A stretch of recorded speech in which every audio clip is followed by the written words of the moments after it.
Welcome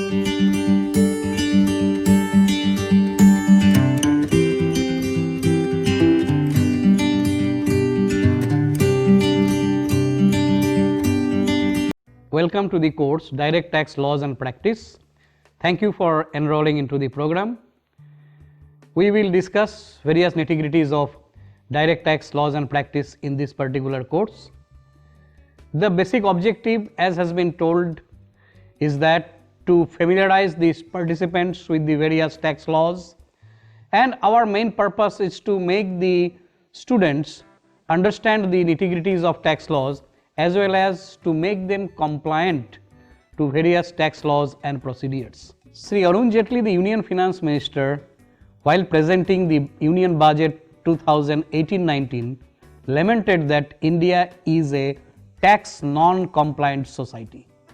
That majority of the Indians who can afford to pay tax but they do not pay income tax.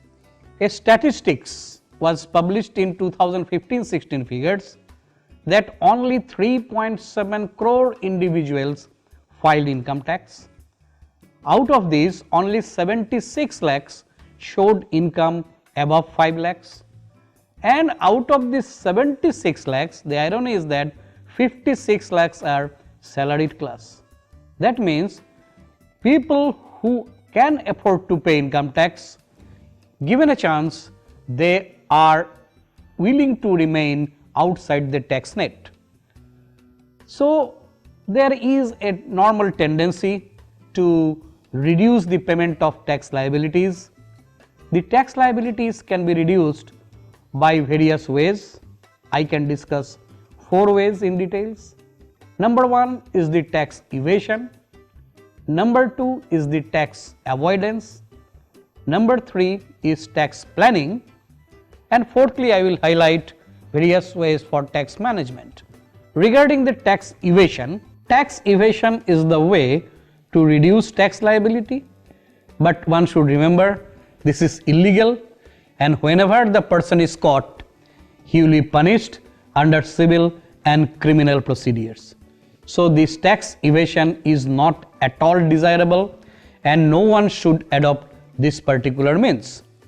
Secondly is the tax avoidance. Tax avoidance is per se not illegal but not desirable also. There are various ways where a person can legally avoid the payment of tax, but it doesn't help the country in their growth or in their development. So as far as possible, the tax avoidance routes should not also be adopted by taxpayers. Third one, which is the tax planning, which is legal and which is desirable also. It's a win-win situation.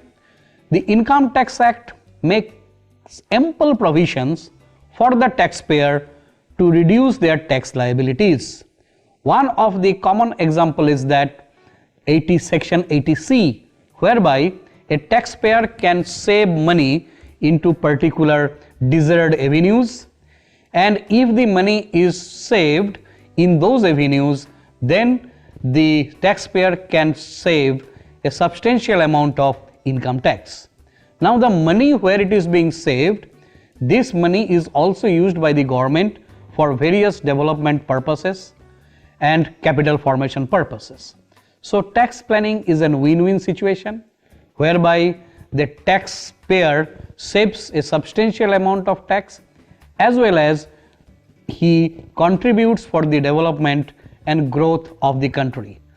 In the entire course, we will be discussing various ways for tax planning, and we will give tips whereby a taxpayer can save their income tax by resorting to various avenues as specified in tax planning. Fourth one is tax management. Tax management is actually compliance to tax laws. It relates to maintenance of accounts, audit, that is the timely audit of accounts, the payment of tax, filing of returns, etc. In this particular course, we will also highlight various aspects of tax management, whereby a good citizen knows that how to comply with the tax laws and procedures and goes for the better tax management. Thus, we have learned the difference between tax evasion, tax avoidance, and tax planning. So I am repeating that while tax evasion is undesirable and not at all expected from a good citizen, tax evasion can be resorted to by overstating the expenditure, understating the income, not disclosing the income earned by the assessee. So these are all risky ventures. A good citizen should not adopt to these practices because it will amount to excessive amount of penalties and the chance of prosecution. Second one is tax avoidance.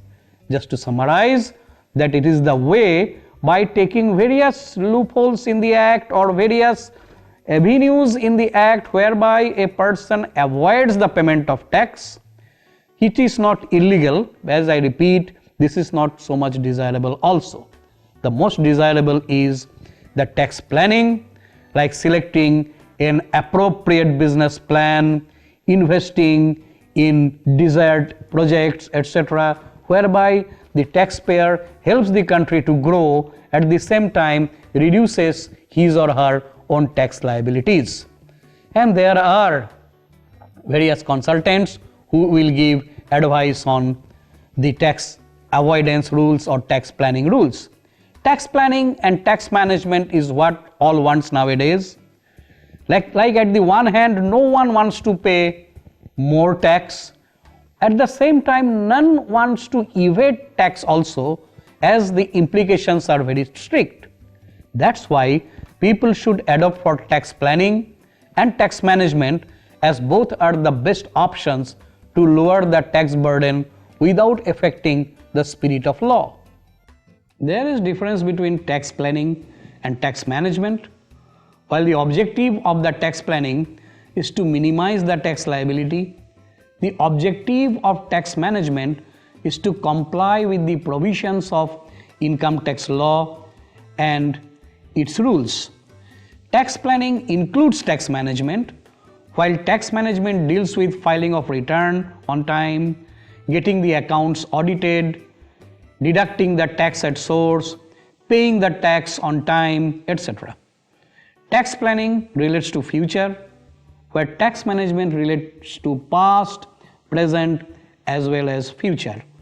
Past, it includes assessment proceedings, appeals, revisions, etc. While present, it includes filing of return, payment of advance tax, etc. for future to take corrective actions. Fourthly, tax planning helps in minimizing tax liability in short term as well as in the long term. Tax management helps in avoiding payment of interest, penalties, prosecutions, etc. We can say that tax planning is optional, tax management is essential for every tax-paying entity.